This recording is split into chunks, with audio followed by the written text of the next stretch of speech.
Yes, mwongeye kwirirwa nguma mbashimira mwese mukomeje gukurikirana ibiganiro byacu umunsi ku munsi.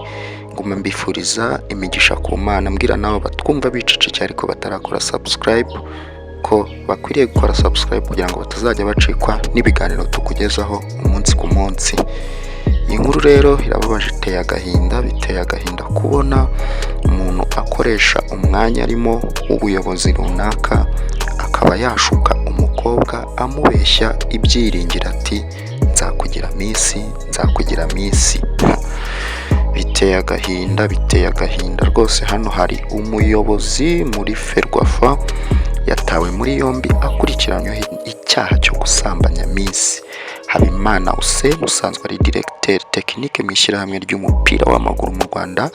Ferwafa ari mu maboko y'ubutabera ahakurikiranyweho icyaha cyo kuba yarasambanyije ku gahato umwe mu bakobwa bahataniraga ikamba rya Nyampinga y'u Rwanda 2020. Uyu muyobozi ashinjwa kuba yarashutse uyu mukobwa wari muri Miss Rwanda 2020 bitabaye ngo ko atangarizwa amazina akamwizeza ko azamufasha kwegukana ikamba, ndetse akajya amusaba ko bahura kenshi bikarangira anamukoresheje imibonano mpuzabitsina ku gahato yarangiza agahita amuta.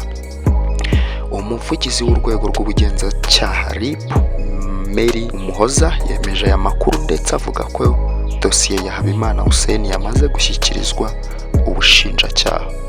Habimana yaraherutse gushakana na Rashimwa Greda wabaye Miss Heritage 2017. Ubukwe bwabaye mu Kuboza 2020. Amakuru aravuga ko uyu muyobozi amaze ukwezi atawe muri yombi. Icyaha akurikiranyweho gihanwa n'ingingo y'196 mu gitabo cy'amategeko ahana ibyaha. Iri tegeko rikaba rivuga ko mu gihe Habimana yahamwa n'iki cyaha yahanishwa igifungo kiri hagati y'imyaka 5 n'7.